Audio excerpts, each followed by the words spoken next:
투자 판단의 최종 책임은 투자자 본인에게 있습니다. 네, 안녕하세요 청취자분. 더 딥다이브에 오신 걸 환영합니다. 오늘 저희가 함께 깊이 파고들어 볼 이야기는요. 바로 인보 퍼틸리티라는 의료기기 회사입니다. 나스닥에서는 티커 심볼 IVF로 알려져 있죠. 근데 이 회사가 최근에 정말 시장의 주목을 한몸에 받았어요. 왜냐면 하루 만에 주가가 무려 85% 이상 급등하는 어마어마한 모습을 보여줬기 때문입니다. 이게 대체 어떻게 된 일인지 정말 궁금하지 않을 수가 없는데요. 네, 맞습니다. 그야말로 엄청난 급등이었죠. 투자자들 사이에서는 당연히 무슨 일이지 하고 난리가 났었고요. 그렇죠. 그래서 오늘 저희의 임무는 청취자분께서 이미 접하셨을 수도 있는 여러 정보들, 예를 들면 관련 뉴스 기사라던가 시장 분석 보고서, 아니면 기술 설명 자료, 또 회사가 발표한 재무 공시 내용 같은 것들을 종합적으로 그리고 아주 깊이 있게 들여다보는 겁니다. 그래서 단순히 주가가 올랐다는 사실 너머에 도대체 왜 그런 폭등이 일어났는지 그 배경을 파악하고요. 또 이 회사가 그렇게 자랑하는 핵심 기술이라는 게 과연 얼마나 혁신적이고 경쟁력이 있는 건지, 하지만 동시에 이 회사가 안고 있는 재정적인 어려움은 없는지, 있다면 어느 정도인지, 그리고 또 시장에서는 어떤 경쟁자들과 싸워야 하는지, 이런 다양한 측면들을 균형 있게 살펴보려고 합니다. 궁극적으로는 청취자분께서 이 인보 퍼틸리티라는 기업의 진짜 모습, 그 본질을 좀 더 명확하게 이해하실 수 있도록 돕는 것이 저희의 목표입니다. 그냥 스쳐 지나가는 뉴스가 아니라 그 이면의 이야기까지 함께 파헤쳐 보시죠. 네, 아주 중요한 접근 방식이라고 생각합니다. 인구 퍼틸리티가 최근 이렇게 뜨거운 감자가 된 데에는 사실 단순한 시장 변동성 이상의 이유가 있어요. 표면적으로는 주가 급등이라는 현상이 보이지만 그 속을 들여다보면 특정 정치적 이벤트와 시장 참여자들의 기대 심리가 아주 절묘하게 맞물려서 만들어낸 결과라고 볼 수 있거든요. 그러니까 오늘 저희 대화를 통해서 이런 단기적인 이슈나 헤드라인 뒤에 숨어있는 이 회사의 본질적인 가치 혹은 내재적인 위험 요인들은 무엇일지 이걸 좀 더 차분하고 냉철하게 평가해 볼 필요가 있다는 거죠. 반짝이는 뉴스 제목 너머에 진짜 스토리를 찾아가는 그런 시간이 되었으면 합니다. 좋습니다. 아주 기대가 되는데요. 자, 그럼 본격적으로 한번 파헤쳐 보겠습니다. 시작은 바로 2025년 10월 16일이었죠. 이날 인보 퍼틸리티 주가가 정말 믿기지 않을 정도로 치솟았습니다. 하루 만에요. 무려 85.68%가 폭등해서 주당 1.40달러로 장을 마감했어요. 85%! 정말 엄청난 수치죠. 하루 만에 그렇게 오른다는 건. 그렇죠. 근데 사실 더 놀라운 건 거래량입니다. 이날 하루 동안 거래된 주식 수가 자그마치 1억 800만 주가 넘었어요. 근데 이 회사 전체 유통 주식 수가 대략 한 550만 주 정도밖에 안 되거든요. 이걸 생각하면 평소 거래량의 수십 배, 아니 어쩌면 100배 가까이 터졌다고 봐야 할 것 같아요. 이건 정말 이례적인 상황이죠. 네, 유통 주식수의 20배 가까운 물량이 하루에 거래됐다. 이건 정상적인 상황은 아니라고 봐야겠죠. 확실히 뭔가 특별한 계기가 있었다는 신호로 봐야 할 것 같습니다. 네, 맞습니다. 그럼 그 특별한 계기가 뭐였냐? 바로 도널드 트럼프 전 미국 대통령의 발표였습니다. 그날 트럼프 전 대통령이 소셜미디어를 통해서 중요한 정책 발표를 했는데요. 그 내용이 크게 두 가지였어요. 첫 번째는 앞으로 고용주들이 직원들 복지 혜택으로 치과보험이나 안과보험을 제공하는 것처럼 난임치료 관련 비용 지원도 더 쉽게 추가할 수 있도록 새로운 정부 가이드라인을 마련하겠다는 거였고요. 그리고 두 번째는 현재 가격이 너무 비싸다고 여겨지는 주요 난임치료 약물들에 대해서 정부가 제약사들과 가격이나 협상을 벌였고 그게 성공적으로 타결되었다는 소식이었습니다. 이 두 가지가 동시에 발표된 거죠. 그러니까 난임 치료에 대한 접근성을 높이고 또 비용 부담을 줄여주겠다. 이런 취지의 발표였군요. 정확합니다. 정부 차원에서 난임 문제 해결에 더 적극적으로 나서겠다는 시그널을 준 거죠. 그런데 이게 왜 하필 이 인보 퍼틸리티라는 이 작은 회사의 주가를 이렇게까지 폭발시킨 걸까요? 그 이유는 간단하게 생각하면 이렇습니다. 이제 미국 정부가 난임치료 시장을 적극적으로 지원하려나 보네. 그러면 앞으로 이 시장이 더 꺼지겠구나 하는 기대감이 시장 전체에 확 퍼진 겁니다. 네, 정부 정책 방향이 시장 성장을 이끌 것이라는 기대감. 충분히 가능하죠. 그렇죠. 그럼 투자자들은 당연히 이런 상황에서 가장 크게 수혜를 볼 만한 회사를 찾아 시작하겠죠. 그런데 마침 이 인보 퍼틸리티가 나스닥에 상장되어 있는 몇 안 되는 난임치료 전문 기업 중 하나였던 겁니다. 게다가 당시 주가가 1달러도 채 안 되는 소위 말하는 페니스톡, 저가 주식 상태였어요. 아, 그러니까 난임치료 시장 성장 기대감에 딱 맞는 테마주인데 마침 주가도 싸고 또 나스닥 상장사니까 거래도 쉽고 이런 조건들이 맞아떨어진 거군요. 바로 그겁니다. 이런 여러 조건들이 완벽하게 맞아떨어지면서 단기적인 시세 차익을 노리는 투기성 자금까지 이때다 하고 몰려든 거죠. 아까 말씀드린 그 엄청난 거래량 있잖아요. 그게 바로 이런 투기적 자금이 대거 유입되었다는 강력한 증거라고 볼 수 있습니다. 전형적인 모멘텀 트레이딩 현상이 벌어진 거죠. 네, 충분히 이해가 가는 시나리오입니다. 정책 발표라는 촉매제가 시장의 기대감과 저가주라는 조건과 만나서 폭발적인 반응을 이끌어낸 거네요. 그런데 여기서 한 가지 더 생각해 볼 점은 왜 이런 정책 발표 하나가 이 정도의 파급력을 가질 수 있었을까 하는 근본적인 배경입니다. 그 배경에는 미국 내 보조생식술 ART, 그러니까 우리가 흔히 말하는 시험과 나기 시술 같은 난임 치료 시장 자체가 이미 구조적으로 탄탄하게 성장하고 있다는 사실이 자리 잡고 있어요. 그냥 정체된 시장이었다면 이런 뉴스 하나에 이렇게까지 민감하게 반응하지 않았을 수도 있거든요. 아, 시장 자체가 원래 커지고 있었다는 말씀이시군요. 네, 맞습니다. 그 원인은 사실 좀 복합적인데요. 일단 사회적으로 보면 사람들이 점점 더 늦게 결혼하고 또 첫 아이를 출산하는 연령도 계속해서 높아지고 있잖아요. 이게 가장 큰 요인 중 하나고요. 거기에 더해서 현대인의 식습관 변화나 스트레스 증가 같은 생활 방식의 변화도 난임 발병률을 높이는 데 영향을 주고 있다고 분석됩니다. 그래서 결과적으로 난임으로 고민하거나 실제 치료를 필요로 하는 사람들이 꾸준히 늘어나고 있는 추세인 거죠. 확실히 주변에서도 예전보다 난임으로 병원 다니는 분들 이야기를 더 자주 듣게 되는 것 같긴 해요. 그렇죠. 실제 시장 규모 전망치를 보면 이게 더 명확하게 드러나는데요. 여러 시장 조사 기관들의 자료를 종합해 보면 2024년 기준으로 미국 보조 생식술 시장 규모가 약 60억 달러, 우리 돈으로 치면 대략 8조 원이 훌쩍 넘는 수준이었어요. 근데 이게 끝이 아니라 앞으로도 연평균 5%에서 6% 정도씩 꾸준히 성장해서 2032년쯤에는 시장 규모가 95억 달러, 거의 100억 달러에 육박할 것으로 예상됩니다. 우리 돈으로 환산하면 약 13조 원에 달하는 엄청난 규모죠.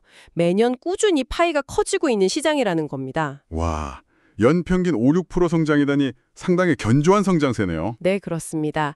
여기에 더해서 과거에는 난임이라는 문제 자체를 좀 숨기거나 쉬쉬하는 경향이 있었다면 이제는 사회적인 인식도 많이 개선되어서 치료에 대한 수용도가 높아졌고요. 또 관련 의료 기술 자체도 계속해서 발전하고 있다는 점 역시 시장 성장의 긍정적인 요인으로 작용하고 있습니다. 그래서 결론적으로 말씀드리면 이 INBO 퍼틸리티는 이미 성장 잠재력이 큰 유망한 시장에 속해 있는 회사였기 때문에 트럼프 전 대통령의 발표 같은 외부적인 호재가 나왔을 때 그게 더 강력한 주가 상승의 촉매제가 될 수 있었던 배경이 되었다고 해석할 수 있습니다. 시장 전체가 커지는 과정에서 이 회사도 당연히 수혜를 볼 것이라는 기대감이 아주 강하게 작용한 거죠. 네, 그렇군요. 시장 환경 자체는 확실히 긍정적인 측면이 있다는 말씀이시네요.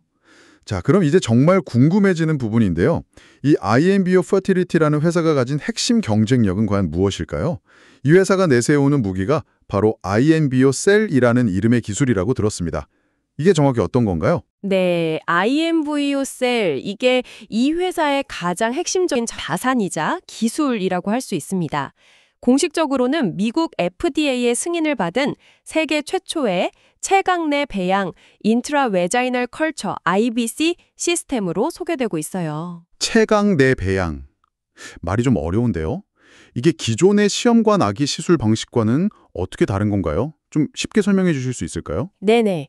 기존의 전통적인 시험관 아기 시술, 즉 IVF, 인비트로 퍼틸리제이션 방식을 먼저 떠올려 보시면 이해가 쉬우실 겁니다.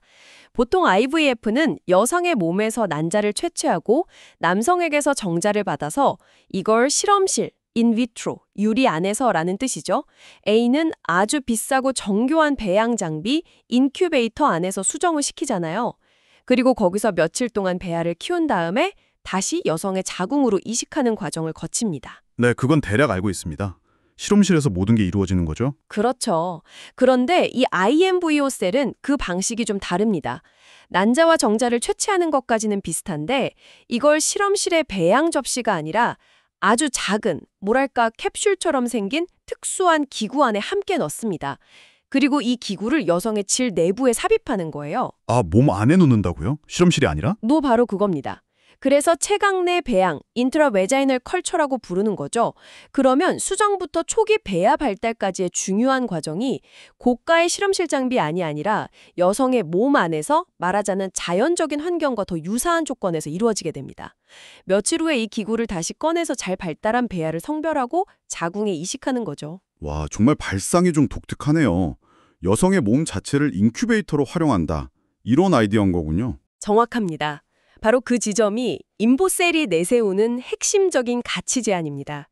여성의 몸이 일종의 천연 인큐베이터 역할을 해주니까 기존 IVF 시술에 필수적이었던 수억 원짜리 고가의 배양 장비나 그걸 다루는 고도로 숙련된 배아 연구 전문 인력, 그리고 24시간 배아 상태를 모니터링해야 하는 복잡한 관리 과정 같은 것들이 상당 부분 필요 없어지거나 간소화될 수 있다는 겁니다. 아, 그렇군요. 장비나 인력 관리 부담이 줄어든다. 네, 그 결과로 얻을 수 있는 가장 큰 장점이 바로 시술 비용의 획기적인 절감입니다. 인보퍼틸리티 측의 주장에 따르면 인보셀을 이용하면 기존의 전통적인 IVF 시술 비용의 거의 절반 수준까지도 비용을 낮추는 것이 가능하다고 해요. 절반 수준이요? 와, 그건 정말 엄청난데요. 사실 난임 치료 비용 부담이 만만치 않잖아요. 비용 때문에 치료를 광설이거나 포기하는 경우도 많다고 들었는데. 맞습니다. 미국 기준으로 보면 전통적인 IVF 시술 한 사이클 비용이 보통 15,000달러에서 2만 달러, 많게는 3만 달러까지도 하거든요. 우리 돈으로 치면 한 번 시도하는데 수천만 원이 드는 셈이죠. 근데 이걸 절반으로 줄일 수 있다면 확실히 경제적인 부담 때문에 치료를 받기 어려웠던 많은 난임 부부들에게는 굉장히 솔깃한 새로운 대안이 될 수 있을 겁니다. 이야, 듣기에는 정말 혁신적인 기술 같은데요.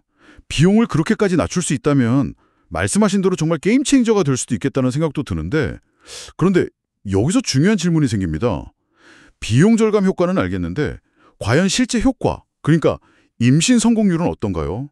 아무리 싸다고 해도 효과가 떨어진다면 의미가 없을 텐데요. 싸고 좋은 게 최고겠지만 비용 절감만큼이나 시술 성공률도 확실한지가 사실 제일 중요할 것 같습니다. 네, 아주 정확하고 중요한 질문을 해주셨습니다. 비용 절감이라는 장점은 분명히 매우 매력적이지만 인비버셀의 임상적인 효용성, 즉 실제 임신 성공률이나 출산율에 대해서는 사실 의료계나 연구 결과들을 보면 의견이 좀 갈리는 편입니다.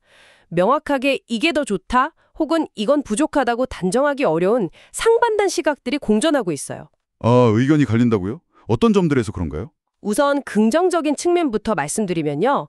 인비보 퍼틸리티 회사 자체에서 발표하는 다료나 혹은 인비보셀을 실제로 도입해서 사용하는 일부 난임 클리닉들의 보고에 따르면 인비보셀 시술을 통한 임신율이나 건강한 아기 출산율이 기존의 전통적인 IVF 방식과 비교했을 때 통계적으로 유의미한 차이가 없거나 거의 동등한 수준이라고 주장하는 연구 결과들이 있습니다. 즉, 비용은 훨씬 저렴하면서도 효과는 비슷하다는 거죠. 오, 그게 사실이라면 정말 이상적인데요. 네, 그렇죠. 하지만 반대되는 혹은 좀 더 신중론적인 입장의 목소리도 만만치 않게 존재합니다. 예를 들어 좀 더 규모가 크고 엄격하게 통제된 비교 연구 결과를 보면 다른 이야기가 나오기도 해요. 특히 배아의 질, 퀄리티 측면에서요. 착상 직전 단계까지 건강하게 잘 자란 우수한 배아, 이걸 전문용어로 배반포라고 하는데 이 양질의 배반포를 만들어내는 능력에 있어서는 여전히 전통적인 IVF 방식이 인비보셀 방식보다 더 우수했다는 연구 결과도 보고된 바 있습니다. 아, 배아의 질에서 차이가 날 수 있다. 그건 좀 신경 쓰이는 부분이네요. 네, 그럴 수 있죠. 배아의 질은 결국 임신 성공률과 직결되는 문제니까요. 또 다른 비판적인 시각도 있는데요. 어떤 난임 전문 클리닉에서는 인보셀 방식의 근본적인 한계점으로 한 번의 시술 주기에서 얻을 수 있는 배아의 수가 전통적인 IVF에 비해 상대적으로 적을 수 있다는 점을 지적하기도 합니다. 배아 수가 적다는 건 무슨 의미죠?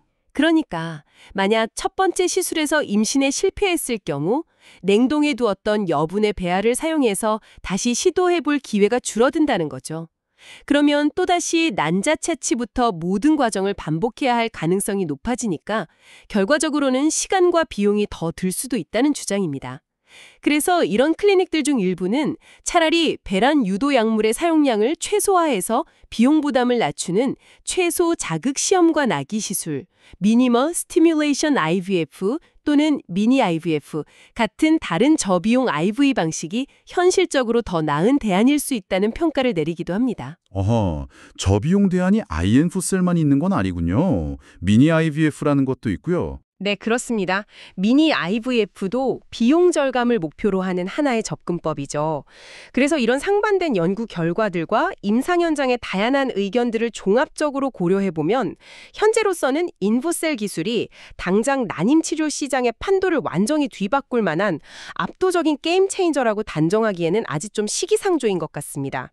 오히려 특정 환자 그룹에게 더 매력적인 선택지가 될 가능성이 높아 보여요. 예를 들어서 시술 비용에 극도로 민감한 환자라던가 혹은 난소 기능이 비교적 좋아서 많은 수의 난자를 채취할 필요가 없는 젊은 여성들 또는 종교적, 윤리적인 이유로 실험실 배양을 꺼리는 일부 환자들 같은 특정 수요층을 대상으로 한 틈새 시장, 니치 마켓 대안으로서의 역할이 현재로서는 더 커 보인다는 거죠. 앞으로 주류 기술로 확실하게 인정받고 자리매김하기까지는 더 많은 장기적인 임상 데이터가 쌓이고 또 실제 사용자들의 경험이 축적될 시간이 필요해 보입니다. 그렇군요.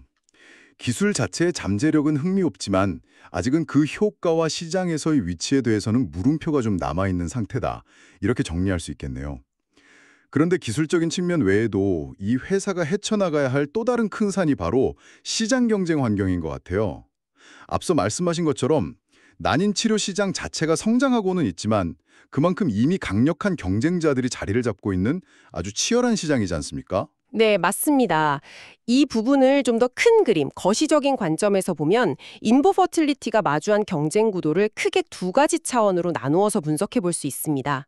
첫 번째는 기술과 관련 소모품 시장에서의 경쟁이고 두 번째는 시술 서비스를 직접 제공하는 클리닉 시장에서의 경쟁입니다. 기술 소모품 경쟁과 서비스 경쟁 이렇게 두 가지로요? 먼저 기술 및 소모품 시장을 보면요. 여기에는 정말 어마어마한 규모와 영향력을 가진 거대 기업들이 버티고 있습니다. 대표적인 예가 바로 쿠퍼 서지컬이라는 회사와 또 비트롤라이프 같은 회사들이에요. 아, 쿠퍼 서지컬이요. 들어본 것 같아요. 여성 건강 분야에서 꽤 유명한 회사 아닌가요? 네, 맞습니다. 쿠퍼 서지컬은 특히 여성 건강 및 난임 치료 분야에서 거의 공용 같은 존재라고 할 수 있습니다. 이 회사들은 비유하자면 난임 시술 실험실 운영에 필요한 모든 것을 공급하는 원스톱 쇼핑몰 같은 곳들이에요. 배아를 치우는 데 필요한 특수 배양액부터 시작해서 난자나 배아를 다룰 때 쓰는 미세 조작 도구, 유전자 검사 키트, 심지어 배아 발달을 돕는 레이저 장비나 최첨단 현미경까지 정말 난임 시술의 A부터 Z까지 관련된 거의 모든 제품 포트폴리오를 갖추고 있습니다.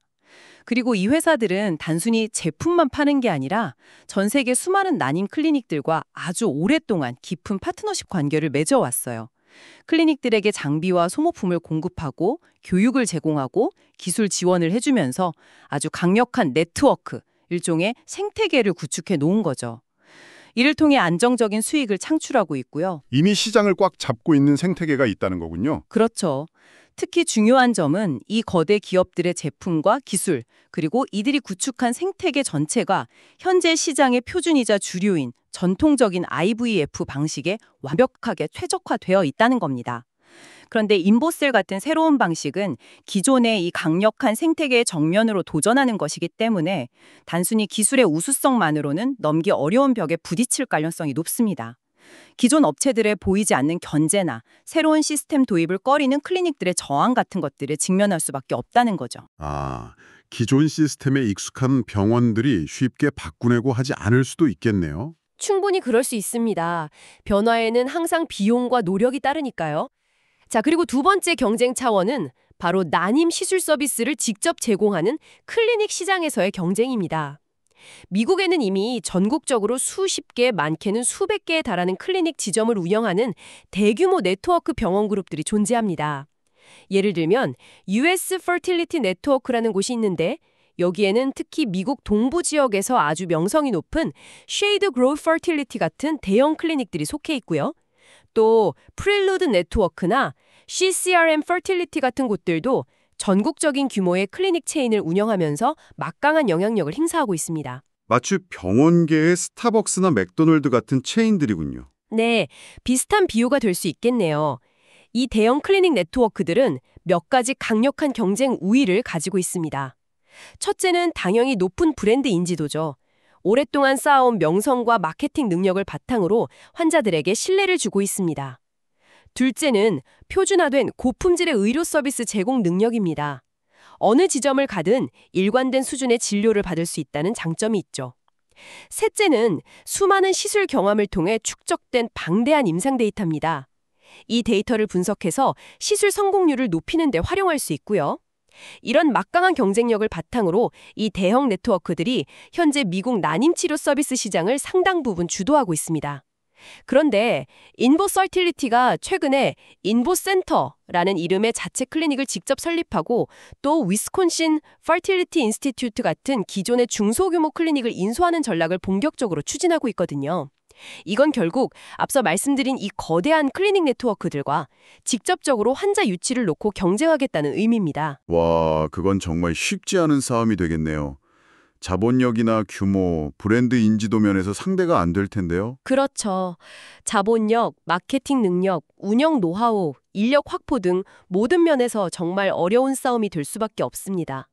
INVO가 과연 이 거대한 경쟁자들 틈바구니에서 자신만의 영역을 확보하고 성공적으로 클리닉 사업을 확장해 나갈 수 있을지는 아직은 좀 더 지켜봐야 할 문제라고 생각됩니다. 네, 기술적인 불확실성에 더해서 시장 경쟁 환경까지 정말 만만치가 않네요. 그럼 이제 시선을 회사 내부로 돌려서 INVO Fertility의 현재 상황과 전략, 그리고 가장 중요한 재무 상태는 어떤지 좀 더 자세히 들여다볼 필요가 있겠습니다. 사실 이 회사가 최근 몇 년간 정말 순탄치 않은 길을 걸어왔다고 들었어요. 네, 맞습니다. 특히 재무적인 측면이나 전략적인 방향 설정에 있어서 상당한 우여곡절을 겪었습니다.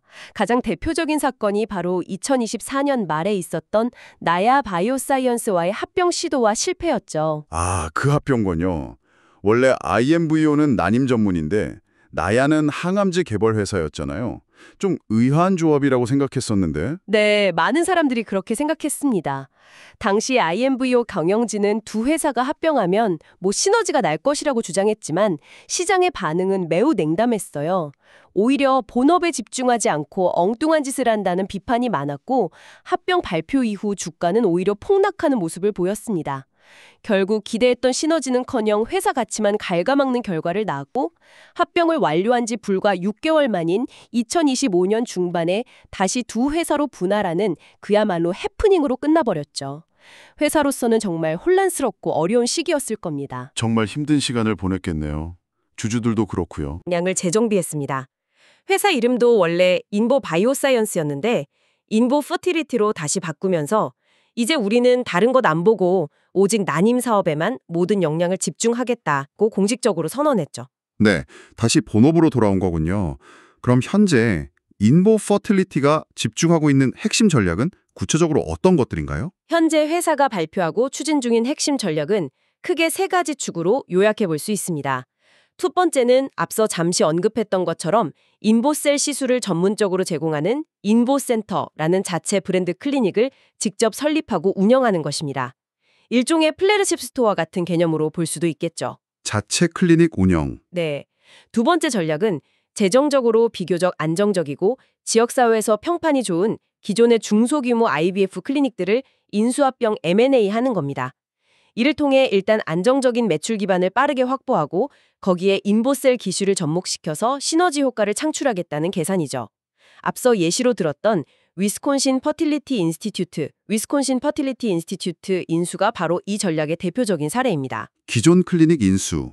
그리고 세 번째는요? 세 번째 전략은 인보셀 기술 자체와 관련 의료기기, 그 작은 배양 캡슐 같은 것들을 인보센터나 인수 클리닉이 아닌 다른 제3자 클리닉들에게 판매하고 유통하는 사업입니다. 즉, 기술 라이센싱이나 제품 판매를 통해 추가적인 수익원을 확보하겠다는 거죠. 아하, 그러니까 직접 운용도 하고 인수도 하고 기술 판매도 하고 가능한 모든 방법을 다 동원해서 사업을 키우겠다는 거군요. 네, 그렇게 볼 수 있습니다. 이런 전략들을 종합적으로 보면 과거에 다른 큰 제약회사와 맺었던 아이엠보셀 유통계약이 생각만큼 성과를 내지 못하고 실패했던 경험 때문인지 이제는 더 이상 남에게 맡기지 않고 회사가 직접 발로 뛰어서 어떻게든 시장을 개척하고 독자적인 수익 모델을 만들겠다는 절박함과 의지가 느껴지는 것 같습니다. 확실히 그런 절박함이 느껴지네요. 하지만 앞서 전문가님께서 지적해 주셨듯이 직접 클리닉을 세우거나 인수하는 전략은 정말 막대한 자본 투자가 필요한 일이잖아요.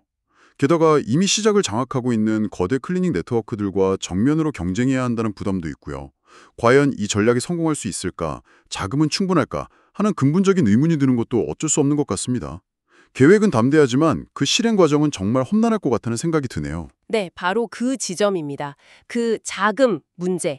여기서부터는 정말 이 회사의 가장 민감하고 심각한 부분을 들여다봐야 하는데요. 바로 재무 상태입니다. 솔직히 말씀드려서 이게 현재 아이엠보 퍼틸리티가 가진 가장 큰 약점이자 아킬레스건이라고 해도 과언이 아닐 겁니다.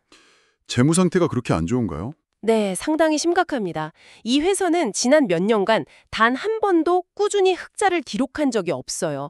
계속해서 적자 상태를 면치 못하고 있습니다. 가장 최근에 발표된 2025년 2분기 실적만 보더라도 순손실이 321만 달러에 달했습니다. 우리 돈으로 환산하면 약 44억 원 정도의 손실을 분기마다 내고 있는 거죠. 분기에 44억 원 손실이면 1년이면 거의 200억 원 가까이 손실이 나는 거네요. 네, 그렇죠. 매출 규모에 비하면 상당히 큰 규모의 적자입니다. 더 우려스러운 것은 회사의 유동성 상태인데요. 재무제표를 보면 유동성 비율 커런트 레이시오라는 지표가 나옵니다. 이건 회사가 보유한 현금성 자산, 단기 내에 현금화 가능한 자산이 갚아야 할 단기 부채, 1년 내 만기가 돌아오는 빚을 얼마나 감당할 수 있는지를 보여주는 건전성 지표거든요. 그런데 IMBO의 유동성 비율은 지속적으로 매우 낮은 수준을 보여주고 있습니다.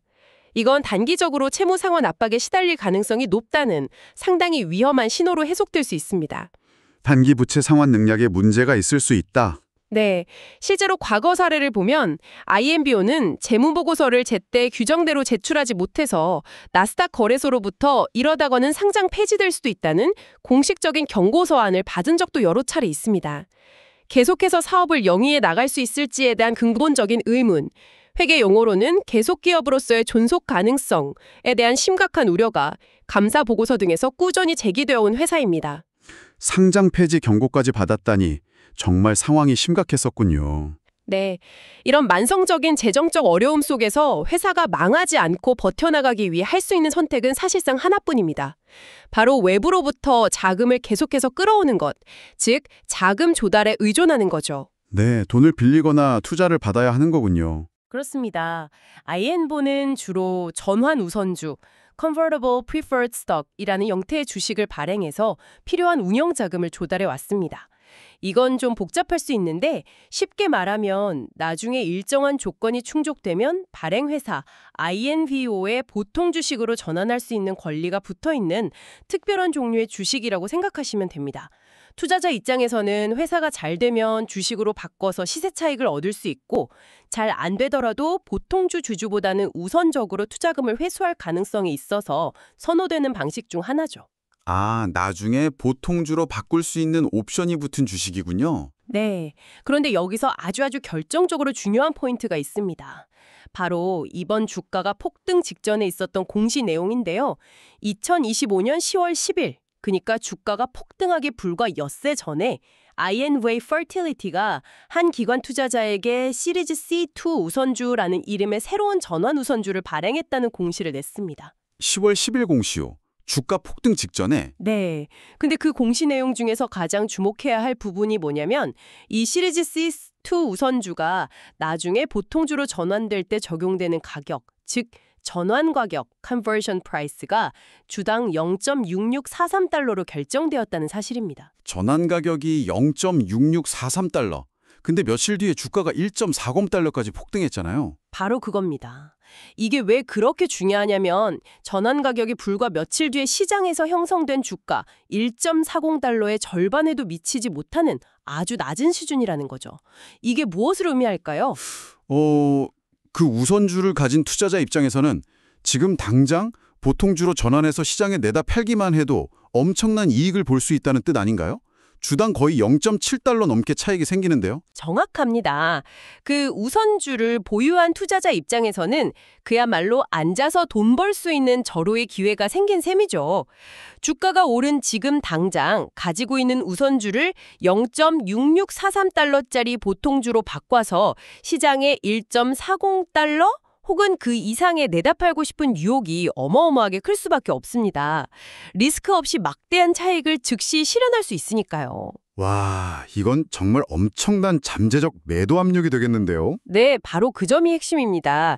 이 낮은 가격에 발행된 대규모 전환 우선주 물량이 언제든 시장의 보통주로 전환되어 매물 폭탄처럼 쏟아져 나올 수 있다는 것을 의미합니다.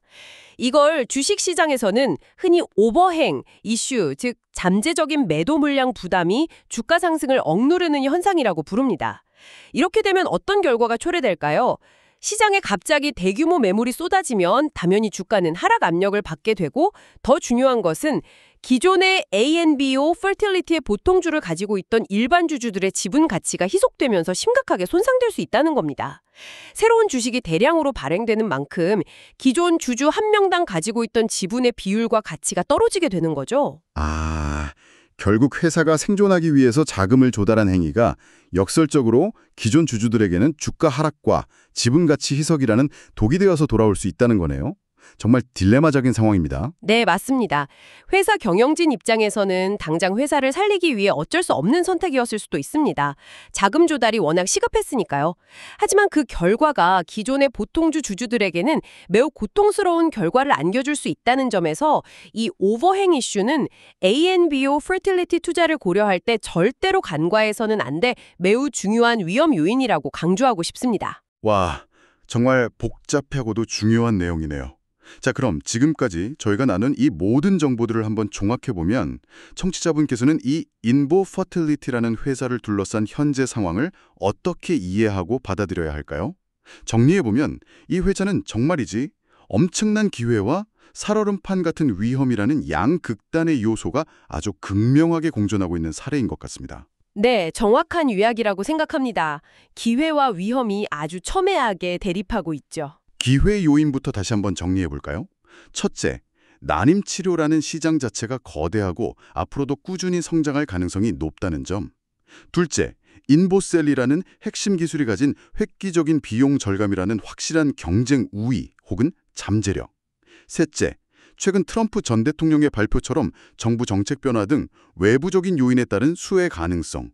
이런 긍정적인 측면들이 분명히 존재합니다. 네, 그런 기회 요인들이 있었기에 주가가 그렇게 폭등할 수도 있었겠죠. 그렇죠. 하지만 그 반대편에 놓인 위험 요인들은 정말 그 무게가 만만치 않습니다. 첫째, 지난 몇 년간 계속되어 온 만성적인 적자 상태와 부족한 현금 유동성이라는 그야말로 치명적인 수준의 재무적 취약성. 둘째, 회사의 생존을 위해 불가피하게 이루어지는 자금 조달 과정에서 발생하는 기존 주주들의 지분 가치 희석 위험, 즉 방금 자세히 설명해 주신 오버행 문제. 셋째, 기술력, 자금력, 브랜드 인지도, 시장 장악력 등 거의 모든 면에서 압도적인 우위를 점하고 있는 쿠퍼 서지컬이나 대형 클리닉 네트워크 같은 거대 기업들과 벌여야 하는 그야말로 다윗과 골리앗의 싸움 같은 치열한 경쟁 환경. 넷째, 그리고 어쩌면 가장 근본적일 수도 있는 문제인데 IM보이스의 기술 자체가 과연 임상적으로 확실한 우위를 증명하고 시장에서 주류 기술로 널리 받아들여질 수 있을지에 대한 불확실성까지. 정말 위험 요소들이 하나하나 다 무겁고 겹겹이 쌓여있는 형국입니다. 네, 그렇게 정리할 수 있겠습니다. 그래서 최종적으로 이 회사를 평가하자면 IM보이 퍼틸리티의 주가는 확실히 외부적인 요인, 즉 트럼프 전 대통령의 정책 발표라는 강력한 바람을 타고 단기적으로 극적인 상승세를 보여줬습니다. 그건 부인할 수 없는 사실이죠. 하지만 그 화려하게 급등하는 주가 움직임의 이면에 가려진 회사의 실제 속사정, 그 펀더멘털을 냉정하게 들여다보면 만성적인 재무 문제와 숨막힐 듯한 시장 경쟁의 압박에 시달리고 있는 상당히 위태롭고 불안정한 상태에 놓여 있다고 진단할 수 있습니다. 따라서 투자자 입장에서는 단기적인 주가 등락이나 시장의 뜨거운 분위기에 일희일비하기보다는 이 회사가 안고 있는 본질적인 문제점들, 특히 재무구조 개선이나 경쟁력 확보 같은 과제들을 과연 해결해 나갈 수 있을지, 그래서 지속가능한 성장을 실제로 만들어갈 수 있을지를 아주 냉철하고 신중하게 지켜보는 자세가 무엇보다 중요하다고 생각합니다. 네, 단기적인 주가 변동 너머의 본질을 봐야 한다는 말씀이시군요. 그렇습니다. 그래서 청취자분께 구체적인 조언을 드린다면 앞으로 이 회사가 야심차게 추진하고 있는 클리닉 인수 전략이나 자체 IVU 센터 확장 전략이 정말로 회사의 수익 개선, 즉 돈을 버는 실질적인 결과로 이어지는지를 반드시 확인하셔야 합니다. 또 앞으로도 계속될 가능성이 매우 높은 추가적인 자금 조달 과정에서 회사가 기존 주주들의 이익과 가치를 얼마나 고려하고 보호하려는 노력을 보이는지, 이 두 가지 포인트를 아주 꼼꼼하게 추적 관찰하시는 것이 현명한 투자 접근 방식이 될 것 같습니다. 다시 말해 회사가 제시하는 장밋빛 미래 비전과 마주하고 있는 냉혹한 현실 사이의 간극이 좁혀지는지 아니면 더 벌어지는지를 계속 주시해야 한다는 거죠. 네, 아주 현실적인 조언 감사합니다. 자, 이제 슬슬 마무리할 시간이 된 것 같은데요. 투자를 하다 보면 때로는 정말 한편의 흥미진진한 드라마를 보는 것 같다는 생각이 들 때가 있습니다. 오늘 저희가 함께 살펴본 INVivo Fertility라는 이 드라마는 어쩌면 혁신적인 기술과 시기적절한 시장의 바람을 타고 모두가 깜짝 놀랄 만한 화려한 성공 신화를 써내려갈 수도 있겠지만 또 동시에 냉혹한 재무 현실의 벽과 거대한 경쟁자들의 압박에 부딪혀 예상치 못한 비극적인 결말을 맞을 가능성 또한 충분히 함께 가지고 있는 것처럼 보입니다. 혁신적인 아이디어가 가진 엄청난 잠재력과 회사의 존립 자체를 위태롭게 할 수도 있는 극심한 재무적 불안정성, 이 너무나도 다른 양극단의 요소들이 공존하는 상황 속에서 만약 청취자분이라면 과연 어느 쪽에 더 무게를 두고 이 회사의 미래를 바라보시겠습니까? 오늘 저희가 함께 나눈 이야기들이 청취자분께서 스스로 그 질문에 대한 답을 찾아가시는데 조금이나마 생각할 거리를 던져드렸기를 바랍니다. 항상 여러분의 성공 투자를 기원합니다. 내용이 좋으셨다면 구독, 좋아요 부탁합니다.